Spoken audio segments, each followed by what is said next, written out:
I thought my wife and I had the perfect 20-year marriage, until a single comment from one of her old college friends exposed a secret she'd been hiding since we were teenagers. What I uncovered that night shattered everything I believed about our life together. I never imagined that a quiet comment from one of my wife's old friends would unravel the entire foundation of my life. But that's exactly what happened. My wife Laura and I have been together for more than 20 years. I'm 43 now, she's 44, and our story began way back when we were teenagers. High school sweethearts who thought we were invincible. She was a senior, I was a junior.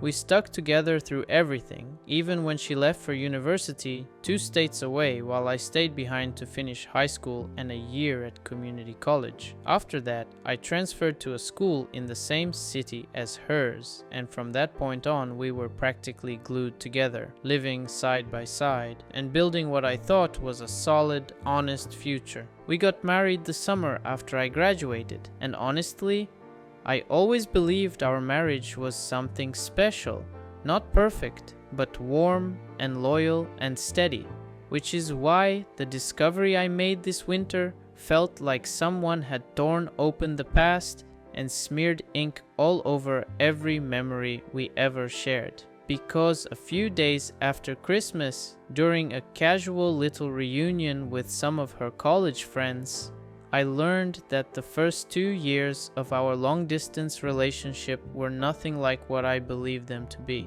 The evening felt harmless at first, just dinner, laughter, the kind of remember when stories that drift around the table like soft echoes from a different lifetime. I was relaxed, completely unsuspecting. Then Laura mentioned we'd met back in high school. Casually, as if we were just acquaintances back then. She didn't say we'd been dating. She didn't tell them we'd been committed through the entire start of her college experience.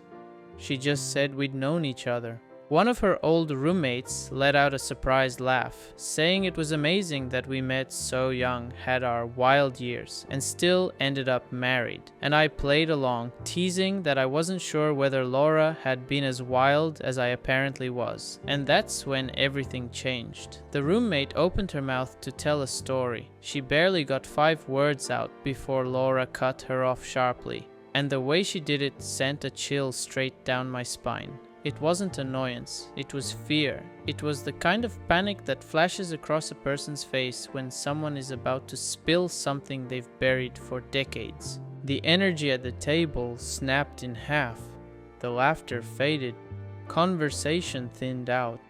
And by the end of the night, I could barely hear anything except my own heartbeat pounding in my ears.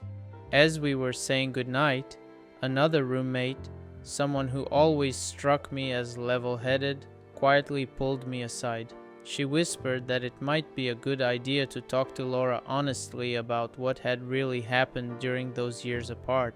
That drive home, I felt like the car was floating. My stomach twisted with confusion, suspicion, dread. I asked Laura about the comment, trying to keep my voice calm. She brushed it off instantly, saying it was nothing important. I asked again. She dismissed me again, even laughing a little as if I was being dramatic. And that made everything inside me crack. Something was wrong, something massive. When we got home, I told her plainly that I was heading to my brother's place and would stay there until she was ready to talk openly. That night was long. I barely slept. The next afternoon, she arrived looking nervous, jittery, like someone carrying a weight she could no longer pretend wasn't crushing her. And then she confessed. She told me she'd slept with several men during her first 2 years of college. She tried to soften it with excuses, saying the distance made her think our high school relationship wouldn't last. that she didn't consider those encounters meaningful. But when I asked for the truth, the real numbers, the real details, she admitted it was at least 10 men. 10, including 3 guys I had actually met during weekend visits. Men I had shaken hands with, laughed with, stood next to at college parties, and 1 man she was still in contact with, someone I had considered a mutual friend. Hearing that felt like someone had reached into my chest and crushed my ribs from the inside. I felt sick, I felt humiliated, I felt betrayed in a way that didn't just sting,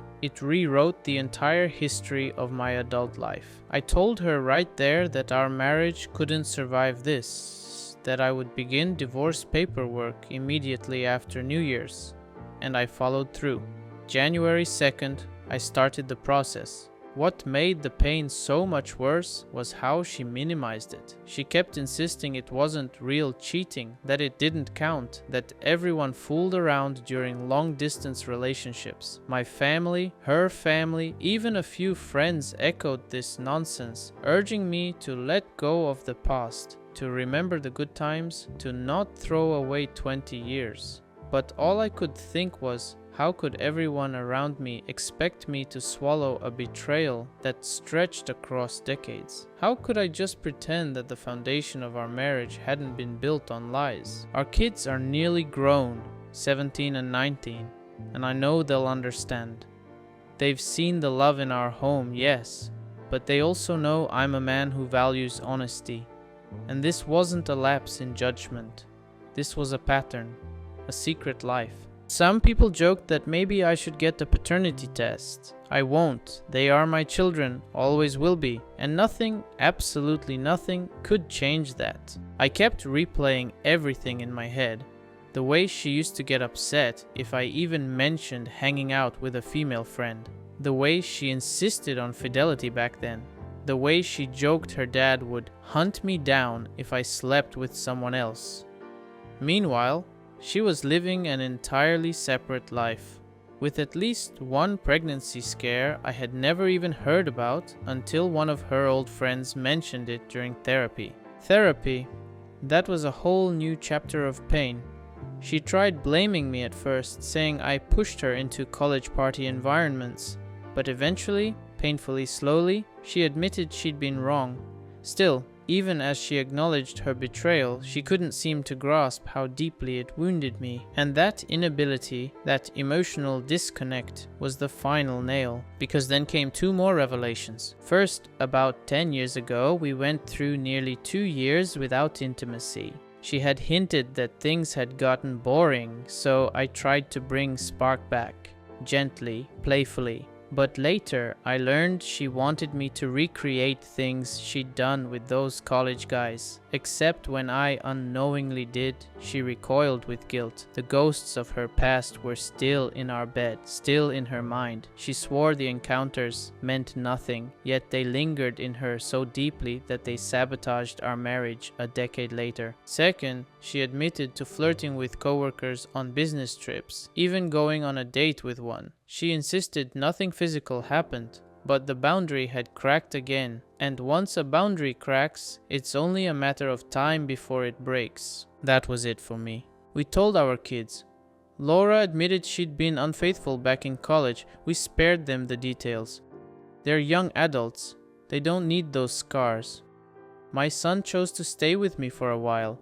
He was furious with her, though I encouraged him to keep his heart open. She raised him with love for 17 years. They deserve a chance to rebuild. The divorce itself became straightforward. We divided our retirement accounts equally. She kept the house she loved. I took the buyout. We split the furniture, the vehicles, the belongings. It was clean, simple, painful, but simple. As the months passed, something inside me healed slowly, almost quietly. I moved into a new house. Smaller, modern, calm.